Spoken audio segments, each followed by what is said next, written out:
Welcome back बच्चों, आपका PSC for CBSE के प्लेटफॉर्म पर स्वागत है। आप जैसा जानते हैं कि हम देख रहे थे चैप्टर नंबर 1 अपनी फर्स्ट बुक का, जिसका टाइटल है द एंड ऑफ बायोपोलैरिटी, यानी दो ध्रुवीयता का अंत। आज हम उसी चैप्टर को आगे कंटिन्यू करेंगे। जो टॉपिक्स हमारे बचे हुए थे उनको देखेंगे। तो चलिए शुरू करते हैं।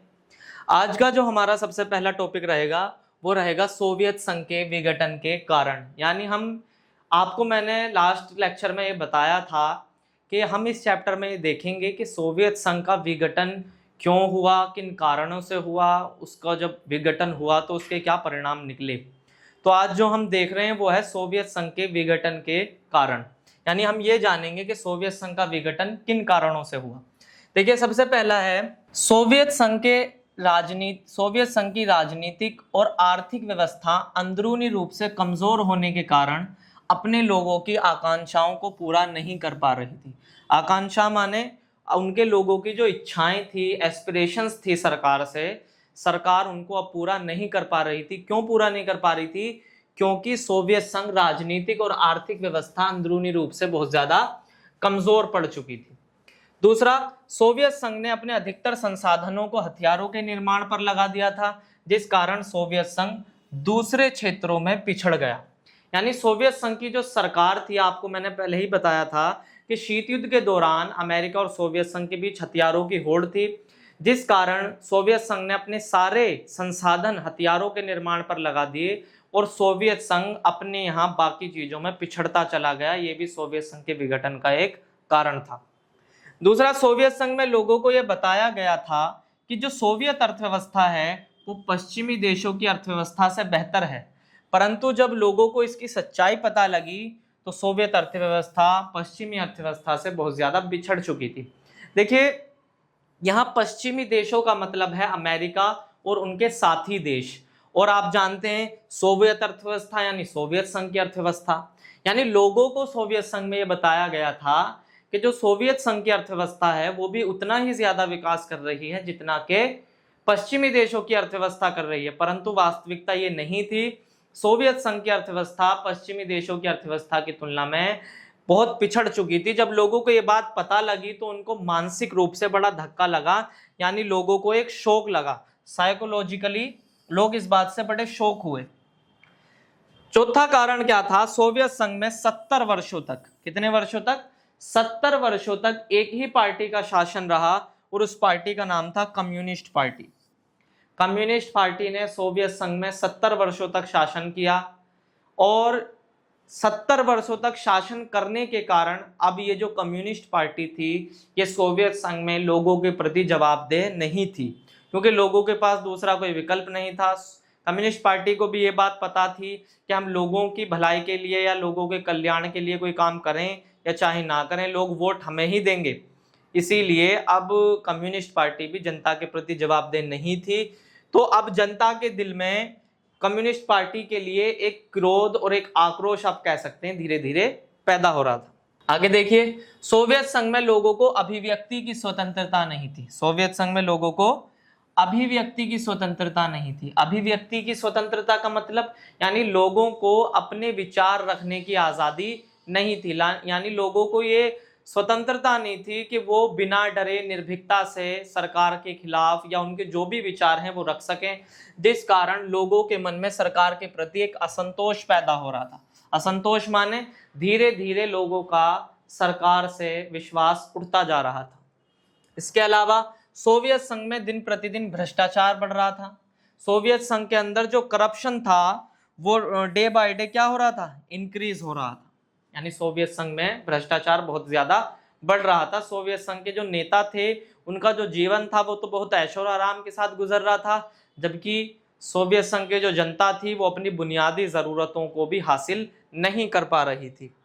इसके अलावा वैसे तो सोवियत संघ में 15 गणराज्य थे। आपको फर्स्ट लेक्चर में ही ये बताया गया था कि सोवियत संघ के अंदर 15 गणराज्य यानी 15 रिपब्लिक्स थे, लेकिन हर मामले में सबसे ज्यादा दखल यदि इन 15 में से किसी का होता था तो वो रूस का होता था, जिस कारण बाकी के जो 14 गणराज्य थे वो अपने आप को दबा हुआ या दमित महसूस करते थे। इसके अलावा सोवियत संघ ने 1979 में अफगानिस्तान में हस्तक्षेप किया।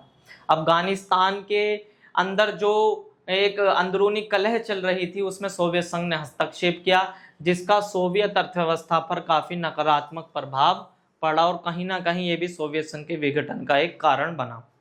इसके अलावा सोवियत संघ के विघटन का एक अन्य कारण मिखाइल गोर्बाचेव की असफल नीतियां थी।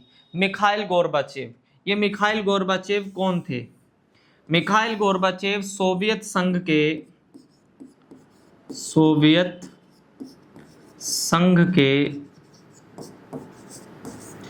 अंतिम राष्ट्रपति थे।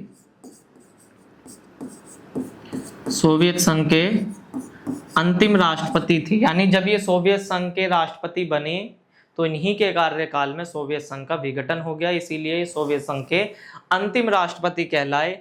इन्होंने सोवियत संघ में सुधार के लिए कुछ नीतियां अपनाई, परंतु इनकी नीतियां सफल नहीं हो पाई और जिस कारण इनकी सुधार की नीतियां भी कहीं ना कहीं सोवियत संघ के विघटन का कारण बनी। तो चलिए मिखाइल गोर्बाचेव की उन नीतियों के बारे में पढ़ते हैं। अगला क्वेश्चन यही है आपकी स्क्रीन पर, मिखाइल गोर्बाचेव की असफल नीतियां किस प्रकार सोवियत संघ के विघटन का कारण बनी, यानी आपको ये बताना है कि मिखाइल गोर्बाचेव की जो नीतियां थी वो किस प्रकार सफल नहीं हुई और सोवियत संघ के विघटन का कारण बनी। या आप मिखाइल गोर्बाचेव को यहाँ देख सकते हैं। चलिए देखते हैं। 1980 के दशक के मध्य में मिखाइल गोर्बाचेव सोवियत संघ की कम्युनिस्ट पार्टी के महासचिव बने। क्या बने? महासचिव, यानी ये सोवियत संघ की जो पार्टी थी कम्युनिस्ट पार्टी, उसके महासचिव बने। इसके अलावा 1985 में सोवियत संघ के राष्ट्रपति बने। 1985 में सोवियत संघ के क्या बने? राष्ट्रपति बने।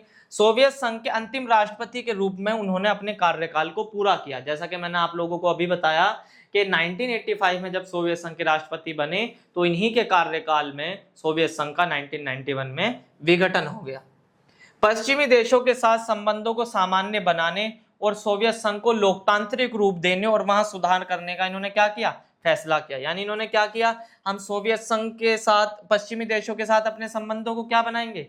नॉर्मल करेंगे, यानी अमेरिका और उसके साथी देशों के साथ अपने संबंधों को बेहतर करेंगे और सोवियत संघ को अधिक लोकतांत्रिक रूप देंगे। इसके अलावा हम वहां कुछ सुधार करेंगे। इसीलिए मिखाइल गोर्बाचेव ने सोवियत संघ में सुधार की 2 नीतियां अपनाई। कुछ सुधार की कौन सी 2 नीतियां अपनाई? उनकी पहली नीति का नाम था पेरेस्ट्रोइका, यानी पुनर्रचना। पेरेस्ट्रोइका का मतलब क्या होता है? पुनर्रचना। और दूसरी नीति जो अपनाई वो थी ग्लासनोस्त, यानी खुले द्वार की नीति। जो पहली नीति अपनाई उन्होंने पेरेस्ट्रोइका, उसमें उन्होंने ये कहा कि भाई हम सोवियत अर्थव्यवस्था की पुनर्रचना करेंगे, यानी सोवियत अर्थव्यवस्था को दोबारा से रचेंगे ताकि हम बेहतर ढंग से सोवियत संघ का विकास कर सकें। और दूसरी जो उन्होंने नीति अपनाई वो थी ग्लासनोस्त, यानी खुले द्वार की नीति। इसमें उन्होंने क्या कहा कि भाई हम सोवियत अर्थव्यवस्था के दरवाजे दुनिया के देशों के लिए खोल ले जा रहे हैं ताकि दुनिया के देश भी हमारे यहाँ आकर व्यापार कर सकें और हम भी दुनिया के दूसरे देशों में जाकर उनके यहाँ व्यापार कर सकें। देखिए सुधार ठीक थे, लेकिन कहीं ना कहीं ये इनको बैकफायर हो गए और इनकी वजह से सोवियत संघ का विघटन हो गया। चलिए देखते हैं क्या हुआ आगे। इन सुधारों का कम्युनिस्ट पार्टी के नेताओं ने विरोध किया। खुद इन्हीं की पार्टी के नेताओं ने इन सुधारों का क्या किया? विरोध किया, क्योंकि ये भी कम्युनिस्ट पार्टी के ही थे और बाकी नेता जो सोवियत संघ के अंदर थे उनका संबंध भी कम्युनिस्ट पार्टी से ही था। तो कम्युनिस्ट पार्टी के नेताओं ने ही इनके इन सुधारों का विरोध किया। दूसरी ओर सुधारों की जो गति थी वो बहुत धीमी थी, यानी सोवियत संघ में इन नीतियों से सुधार तो हो रहा था लेकिन सुधार की जो एक स्पीड थी, गति थी, वो बहुत धीमी थी। और अब सोवियत संघ की जनता ज्यादा परेशान हो चुकी थी, इसीलिए सोवियत संघ की जनता ये चाहती थी कि सोवियत संघ के अंदर जो भी सुधार हों वो बहुत तेजी से हों। इसीलिए जनता ने भी कहीं ना कहीं इन सुधारों का विरोध किया। जनता ने भी इन सुधारों का विरोध किया और 1991 में क्या हुआ? मिखाइल गोर्बाचेव का तख्ता पलट कर दिया गया और इस प्रकार सोवियत संघ का विघटन हो गया। सोवियत संघ के विघटन में सबसे अंतिम घटना यही मिखाइल गोर्बाचेव की असफल नीतियां रहीं, जिनके बारे में मैंने आपको बताया, पेरेस्ट्रोइका और ग्लासनोस्त माने पुनर्रचना और खुले द्वार की नीति, जो कि सोवियत संघ के विघटन का कारण बनी। देखिए यहां से पेपर में क्वेश्चंस कैसे आएंगे, या तो आपके पेपर में सवाल आएगा कि सोवियत संघ के विघटन के कारण बताइए, तो आप सारे कारण लिखेंगे, या अलग से सवाल आएगा कि मिखाइल गोर्बाचेव की असफल नीतियां किस प्रकार सोवियत संघ के विघटन का कारण बनी। ये क्वेश्चन भी कई बार बनता है। बच्चे इस वाले सवाल को तैयार कर नहीं जाते कि भाई अगर ये वाला सवाल आया कि मिखाइल गोर्बाचेव की असफल नीतियां सोवियत संघ के विघटन का कारण कैसे बनी, तो हम उसको कैसे करेंगे, तो वो भी यहाँ आपको बताया गया है कि वो कैसे लिखना है। और अगर ये सवाल आता है कि भाई सोवियत संघ के विघटन के क्या कारण थे, तो वो भी आपको यहाँ पर बताया गया है, उसको भी आप यहाँ से कर सकते हैं। दोनों क्वेश्चंस यहाँ से आपके कवर हो जाते हैं। चलिए आगे बढ़ते हैं। तो ये थे सोवियत संघ के विघटन के कारण। अब हम आगे देखेंगे सोवियत संघ के विघटन के परिणाम, यानी जब सोवियत संघ टूटा तो उसके क्या रिजल्ट्स निकले, क्या परिणाम निकले, उसका पूरी दुनिया पर क्या असर पड़ा और उसका सोवियत संघ के उन 15 गणराज्यों पर क्या प्रभाव पड़ा। तो चलिए देखते हैं सोवियत संघ के विघटन के परिणाम। पहला, सोवियत संघ के विघटन का पहला और प्रमुख परिणाम यह हुआ कि सोवियत संघ के विघटन के बाद शीत युद्ध का अंत हो गया। किसका अंत हो गया? शीत युद्ध। भाई ये कॉमन नॉलेज की बात है, हम सब जानते हैं कि शीत युद्ध किस किस के बीच हुआ? अमेरिका और सोवियत संघ के बीच हुआ। और जब 1991 को 25 दिसंबर में सोवियत संघ का विघटन हो गया तो केवल अमेरिका बचा, और जब अमेरिका अकेला बचा तो शीत युद्ध किसके साथ हो था। इसीलिए पहला परिणाम ये निकला सोवियत संघ के विघटन का कि शीत युद्ध का क्या हो गया? अंत हो गया। दूसरा देखिए, सोवियत संघ के विघटन के बाद पूंजीवाद की श्रेष्ठता पर मोहर लग गई। पूंजीवाद की श्रेष्ठता पर क्या लग गई? मोहर लग गई। यानी पूरी दुनिया ने यह मान लिया कि विकास का एकमात्र बेहतर मॉडल पूंजीवाद है। दुनिया के देशों ने यह कहा कि यदि समाजवाद बेहतर होता तो सोवियत संघ का विघटन नहीं होता। इसीलिए पूंजीवाद की श्रेष्ठता पर मोहर लग गई और दुनिया के देशों ने यह मान लिया कि पूंजीवाद ही अपनी देश की अर्थव्यवस्था का विकास करने का एकमात्र बेहतर मॉडल है। हम जानते हैं कि शीत युद्ध के दौरान अमेरिका और सोवियत संघ के बीच हथियारों की होड़ थी। किसकी होड़ थी? हथियारों की होड़। लेकिन जब 1991 में सोवियत संघ का विघटन हो गया तो यह हथियारों की होड़ भी समाप्त हो गई। क्योंकि देखिए कोई भी चीज होती है वो दो लोगों के बीच होती है, दो समुदायों के बीच होती है, दो देशों के बीच होती है। जब सोवियत संघ खत्म हो गया तो अमेरिका हथियारों की होड़ किसके साथ करता है, इसीलिए ऑटोमेटिकली हथियारों की होड़ भी समाप्त हो गई। सोवियत संघ के विघटन के बाद दुनिया में शक्ति का केवल एक केंद्र बचा। कितना केंद्र बचा? एक केंद्र, जिस कारण दुनिया दो ध्रुवीय से एक ध्रुवीय हो गई। और आपके चैप्टर का टाइटल भी यही है, दो ध्रुवीयता का अंत। यानी जब 1991 में सोवियत संघ के सभी 15 गणराज्य एक दूसरे से अलग हो गए तो इसका क्या मतलब था कि अभी तक दुनिया में जो दो पावर थे, सेंटर थे पावर के, दो केंद्र थे शक्ति के, उनमें से अब केवल एक केंद्र बचा और उस केंद्र का नाम क्या था? अमेरिका। क्योंकि सोवियत संघ तो खत्म हो चुका था, इसलिए राजनीतिज्ञों ने यह कहा कि विश्व दो ध्रुवीय से एक ध्रुवीय हो चुका है। यानी पूरा जो वर्ल्ड है वो बायोपोलर से यूनिपोलर हो चुका है और एकमात्र महाशक्ति दुनिया में कौन बचा है? अमेरिका। आगे देखते हैं, पूरी दुनिया में अमेरिकी वर्चस्व की शुरुआत हुई। वर्चस्व माने दबदबा, यानी अमेरिका ने पूरी दुनिया में अपना दबदबा दिखाना शुरू किया, अपना डोमिनेंस दिखाना शुरू किया। इसके अलावा सोवियत संघ के विघटन के बाद उसमें शामिल जितने भी 15 गणराज्य थे वो सब एक दूसरे से क्या हो गए?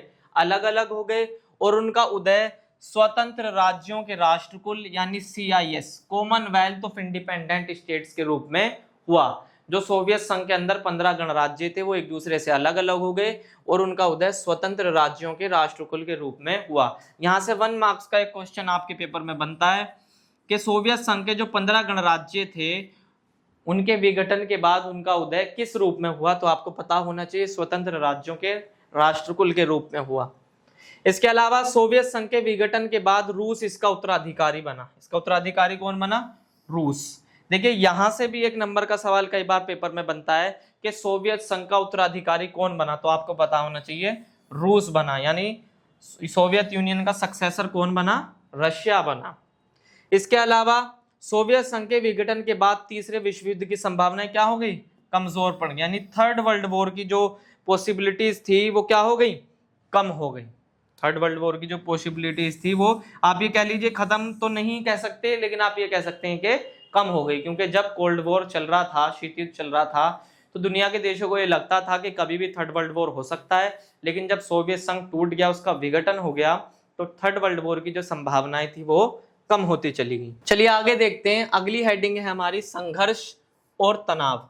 देखिए आप ये देखेंगे कि सोवियत संघ के जो 15 गणराज्य थे उनमें कहीं ना कहीं किसी ना किसी बात को लेकर उन 15 के 15 गणराज्यों में अंदरूनी तौर पर कुछ ना कुछ विवाद, मनमुटाव या अंदरूनी कलह या आप कह सकते हैं गृह युद्ध की स्थिति थी। उनमें से कुछ महत्वपूर्ण गणराज्यों के बारे में आपको यहाँ बताया जा रहा है जिनसे आपके एग्जाम में कई बार क्वेश्चंस पूछे जाते हैं।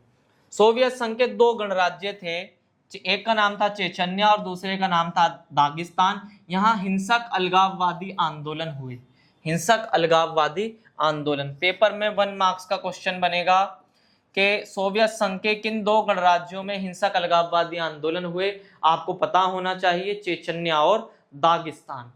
दूसरा है मध्य एशिया का एक गणराज्य था तजाकिस्तान, जिसमें 10 वर्षों यानी 2001 तक गृह युद्ध चलता रहा। यहां से भी 1 मार्क्स का क्वेश्चन बनेगा कि भैया सोवियत संघ के किस गणराज्य में 10 वर्षों तक गृह युद्ध चलता रहा, तो आपको पता होना चाहिए तजाकिस्तान में चला। कहां चला? तजाकिस्तान में। अगला सोवियत संघ का एक गणराज्य था चेकोस्लोवाकिया। क्या नाम था? चेकोस्लोवाकिया। वो शांतिपूर्ण तरीके से 2 भागों में टूट गया, एक भाग का नाम बना चेक और दूसरे भाग का नाम बना स्लोवाकिया। इस पॉइंट से 2 क्वेश्चंस बनते हैं। पहला, सोवियत संघ के उस गणराज्य का नाम बताइए जो शांतिपूर्ण तरीके से 2 भागों में टूट गया, तो चेकोस्लोवाकिया। दूसरा कि सोवियत संघ के उस गणराज्य चेकोस्लोवाकिया कौन से 2 भागों में टूटा, तो आपको पता होना चाहिए चेक और स्लोवाकिया, इन 2 भागों में टूटा। सबसे ज्यादा जो संघर्ष हुआ वो बाल्कन क्षेत्र के युगोस्लाविया में हुआ। 1991 के बाद यह कई भागों में टूट गया और यहाँ जो है आप बच्चों आपको पता है नाटो को भी हस्तक्षेप करना पड़ा और यहाँ काफी बमबारी भी हुई। तो सबसे ज्यादा गहन संघर्ष बाल्कन क्षेत्र के युगोस्लाविया में देखने को मिलता है। इसके अलावा मध्य एशिया के गणराज्यों में पेट्रोल के भंडार हैं, आप सब जानते हैं, जिस कारण यह क्षेत्र अधिक समृद्ध है और तथा इसी कारण यह क्षेत्र बाहरी ताकतों की प्रतिस्पर्धा का अखाड़ा बना हुआ है। आप जानते हैं कि मध्य एशिया के जो गणराज्य हैं वहाँ पेट्रोल की बड़ी भरमार है, जिस कारण वो एरिया काफी समृद्ध है। इसीलिए पूरी दुनिया के देशों का ये प्रयास रहता है कि वहाँ हमारी इच्छा की सरकारें बन सके और वहाँ हमारा कंट्रोल हो सके, ताकि उन तेल के भंडारों पर हम अपना नियंत्रण कर सकें। तो ये संघर्ष और तनाव की स्थिति सोवियत संघ के उन गणराज्यों में देखने को मिली। अगला जो हमारा टॉपिक है वो है बर्लिन की दीवार। यहां से पेपर में कई बार क्वेश्चंस पूछे जाते हैं बर्लिन की दीवार से, तो आप इसको ध्यान से देखेंगे। बर्लिन की दीवार, देखिए बर्लिन जो है वो जर्मनी की राजधानी है। कहाँ की राजधानी है? जर्मनी की राजधानी है बर्लिन। और वहां सोवियत संघ और अमेरिका ने बर्लिन को 2 भागों में बांट दिया, एक पूर्वी बर्लिन और एक पश्चिमी बर्लिन। इस वाले इलाके को पूर्वी बर्लिन मानिए